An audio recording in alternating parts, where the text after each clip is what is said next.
to go through that, to make peace with that, to think that you're going to die and to see your daughter dying in front of your eyes is, you know, it still keeps me awake now. Martin Hibbert, who you'll remember, he and his daughter Eve suffered life-changing injuries in the Manchester Arena bombing. That was in 2017.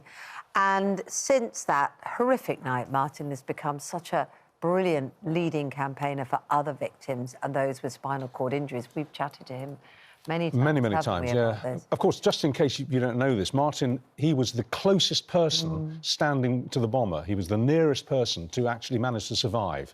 And he was told 5 weeks after the attack that he would never walk again. He's making it his mission now to make Manchester the most accessible city on the planet. We're going to talk to him in a second about that. But first, here he is, in his own words, describing just how tough it can be for those with a disability to just navigate their basic local surroundings. Sometimes in car parks where the lift's been totally out and I've had to literally go down where the cars come up to get down to the exit. A lot of the slabs are broken, water will gather round the bottom. If your wheel gets caught in whatever, I could be tipped out. Sometimes I'll actually stay on the road when I come off spinning field because it's straight. You've got to look at everything tactically. How am I going to get up? How am I going to get down? You know, it's exhausting. This hospital saved my life and it's great. You know, I feel at home here, but looking up, I mean, like when I did Kilimanjaro, I didn't think I was as out of breath. Get the local council to say, right, you think this is adequate? Right, you get across here in a wheelchair and then up there and I'll give you 5 minutes. And they won't be able to do it. I mean, it's extraordinary. I mean, you're such a brilliant, you know, campaigner and exponent of the everyday lives of so many people. And you are incredibly fit. I know. And there's many that couldn't even begin to do that and are relying on somebody else to push them. And they also can't handle it, and it's staggering, isn't it? That's what opened my mind to it. Like I say, I'm really fit and strong. I've got really good upper body strength. But you know, coming down to London, and I've rarely come down to London on my own just because it's so difficult. You know, and that London's one of the biggest and best cities in the world. Give us some example. What do you mean, difficult? It's just like there'll be times when you're on a pavement and there'll be no recess to come off it. Right. So you literally, and the pavements in London can be, you know what I mean? So what do you do in that situation? Well, a lot of the time, my friend Steve, who's with me today, he'll be there and he'll help me get down. Or sometimes you have to ask a member of the public to help. Or sometimes you're stuck. Yeah. There's been times where I've literally been stuck and I've had to go all the way back to where I've come from. And it's just, I've said it like I say in the book, you know, it's not the spinal cord injury, it's not the wheelchair. Sometimes it can be environments and people's perception of disability and what I can and cannot do. But a lot of the time it's just people aren't aware of it and people don't see it, hence why I've done this project with yourselves and ITV to really show how tough it can be. Just follow me around Manchester, just going shopping or going to the hospital, like I showed then. And do you think town planners should go a step further, though?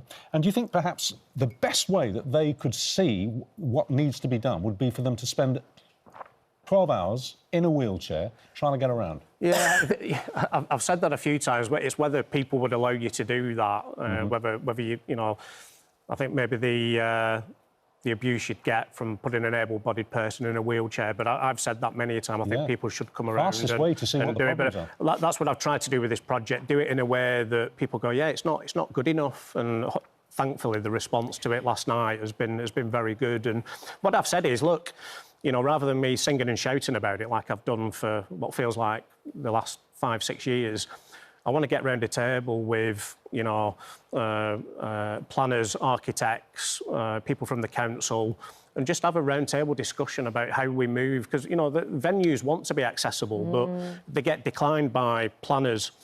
They don't know about grants and support that are available to help them become accessible. So I want to be I suppose, the centre point of that and start a discussion and say, look, it's not good enough, but how do we move forward? It's not good enough just to say, no, we can't do it. You know, if you can make Buckingham Palace and the Houses of Parliament accessible, then I'm sorry, you can make hotels, bars and restaurants accessible. Right. And that's, you know, I want to do that through debate and conversation. Yeah, and hopefully... And help people, because I think the will is there, isn't there? Correct. Because it's not just, it's just the actual execution. Correct, that's exactly. Yeah. And yours is a dramatic story, the reason why you're in this position.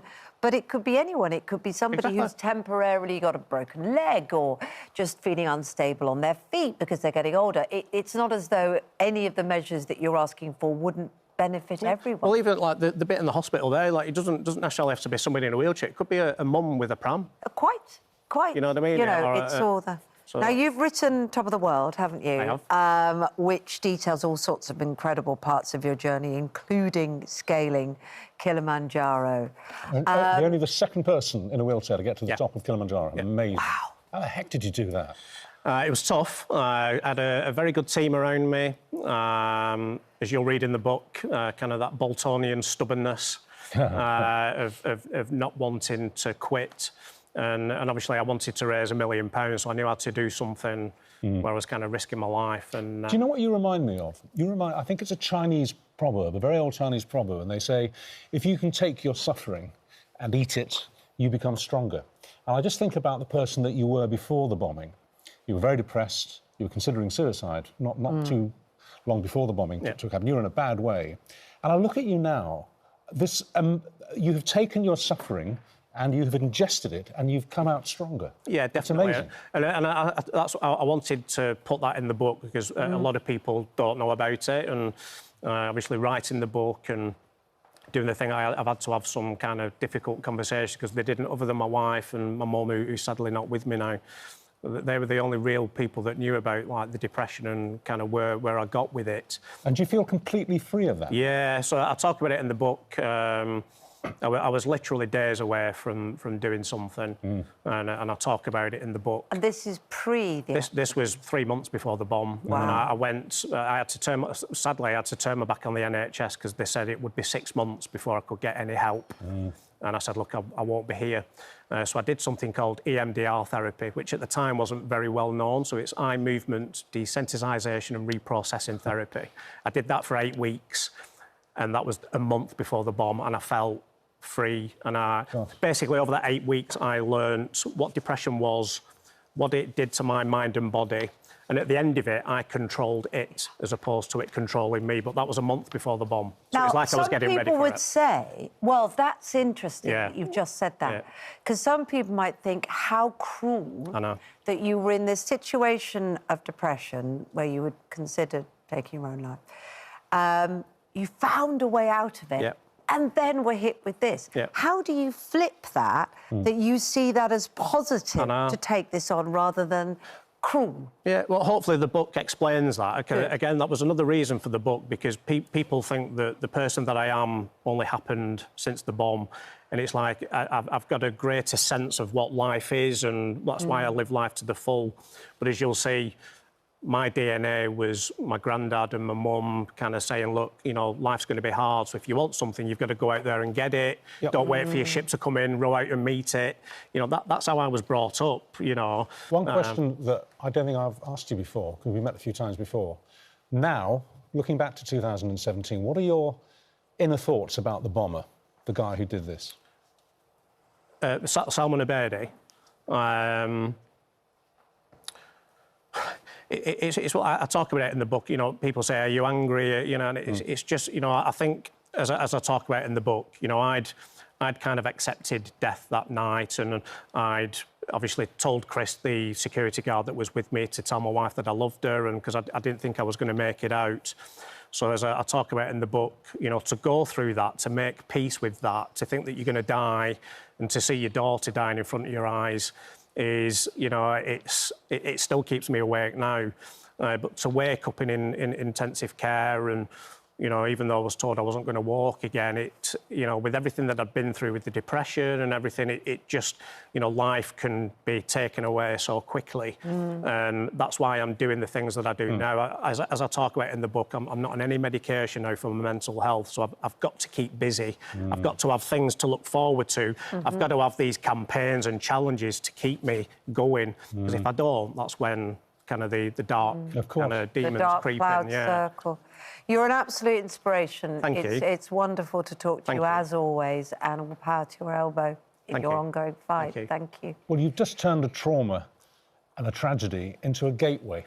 That's what you've done, and I salute you. Hopefully it helps others as well that are, you know, that are going through things, that you can turn it around. All right. Lovely to see you again. You too. And the book, I have to say, is a great read. Thank you. Really good book. Thank you.